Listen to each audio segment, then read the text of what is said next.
عملنا البتنجان المخلل بتاعنا،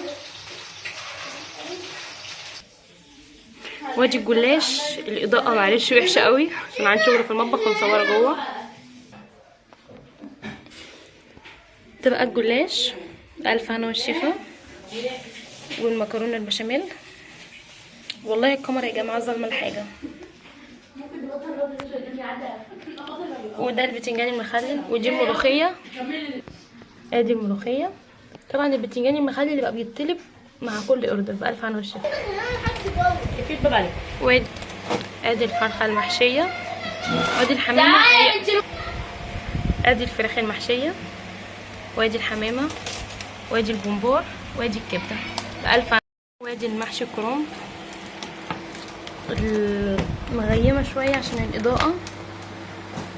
كده الاوردر كله خلص.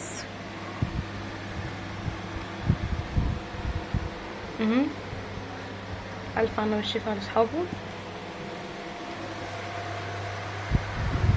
وهنا بقى كنا بنغلف الحاجه. قمت الصبح طلعت الحاجه اللي انا هحتاجها، ونزلت السوبر ماركت جبت شويه حاجات محتاجاها لاوردر النهارده واوردرات تانية.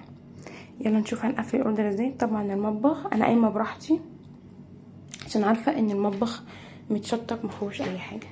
يلا نبدا الاوردر. هعمل الكوفي بتاعي. طبعا الاوردر كرومب، اسلق اول كرومبه بألف هنا والشفا. اول ما انضف ده كرومب بلدي، وولعت على ميه السليق. هقطعها كده واسلقها. نيجي بقى لفقره الازعاج. قطعت كميه بصل وبضربه كده نبضات عشان العصاج بتاع اللحمه مفرومه، تتبيله الفراخ. الفقره دي انا بحبها كده صداع. حتى البصل يعني كده بحيث ان البصل يبقى حلو. حطيت هنا معلقه سمنه على حبه زيت ذره. هما سخنوا هنزل بالبصل ده بتاع العصاج بألف هنا والشفا. وهنا كنت مولعه الميه تسخن للكرنب اهو. اسيبه بقى يتشوح كده. لما دي بقى الحله اللي هعمل فيها الرز بالحمض والقوانص. هنزل بمعلقه سمنه، معلقه سمنه بلدي. هو بصي ما الحش بيحب السمنه البلدي، ماما كانت بتقول كده. هنسيبها لما تسيح. ننزل بكيلو القوانص. ده الحشو بتاع الفراخ والحمام. بسم الله الرحمن الرحيم. اللهم صل على سيدنا محمد. هي احنا هنشوح بقى فيها كده. هتاخد الصدمه بتاعتها.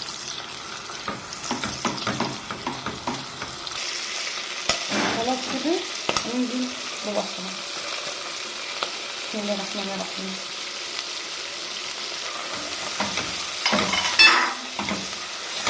بصل بس ساعات الشاي.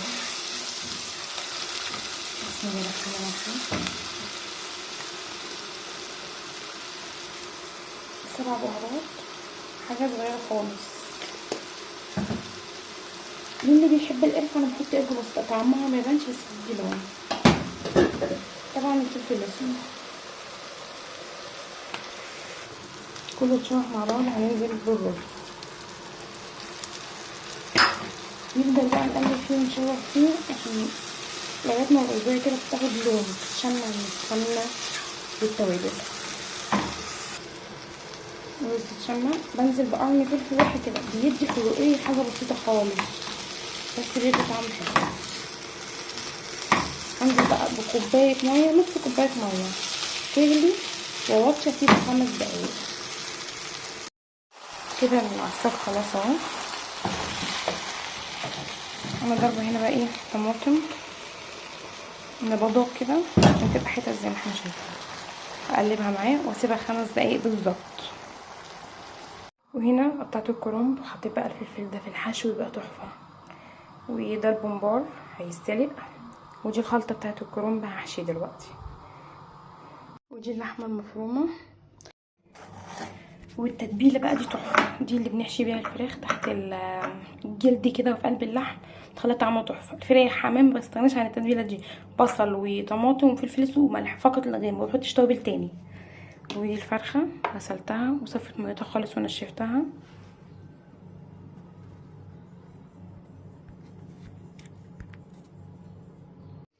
هنعمل بقى البشاميل بتاع المكرونه. ده 2 بيت لبن عادي من عند اللبانه، حط لهم 5 معالق دقيق كبار، وبقى معلقتين نشا. معلقتين النشا دول بيخلوا البشاميل كريمي ويبقى طعمه تحفه قوي، جربوا تحطوا له نشا. انا بعمل البشاميل بتاع المكرونه زي كده، وبحط له بقى الزبده بتاعته. الزبده البشاميل اللي عايزاه يبقى كريمي حطوا له زبده، ما تحطولوش سمنه، زبده. البشاميل اللي بالزبده بيروح في حته تانيه. تقدري بقى تحطي ايه البشاميل كده خلص. انا طفيت على البشاميل، ننزل بايه؟ بالجبنه الموزاريلا. بعد ما تطفي تحطيش الجبنه وهو على النار، الجبنه هتسيح من السخونيه بتاعتها، وبعدين انا عايزاها تسيح في الفرن. ماشي، اهي بدات تسيح. ننزل بايه بقى تاني؟ معلقه قشطه معلبه، قشطه وش اللبن. دي قشطه وش اللبن عادي، انا بشيلها. ننزل بايه تاني بقى؟ مكعب زبده، مكعب صغير كده. المفاجاه بقى بيضتين. في ناس هتقولك ما بحطش على البشاميل بيض، لا جربي تحطي بيض هيفرق معاكي في الطعم. زمان كانوا بيحطوا ب9 بيضات. هنعمل بقى الجلاش. اخلص صينيه اللحمه المفرومه بألف هنا والشفا. يلا بقى نقفل الجلاش. الميكس دوت سمنه على زيت ذره على زبده. الميكس ده حلو قوي في الجلاش، بيفرق قوي. ورق والفطير كمان، بالفطير الزبده مع السمنه بتورق وبتعمل طعم تحفه. دي بقى المكرونه ادخلها الفرن وبألف هنا والشفا.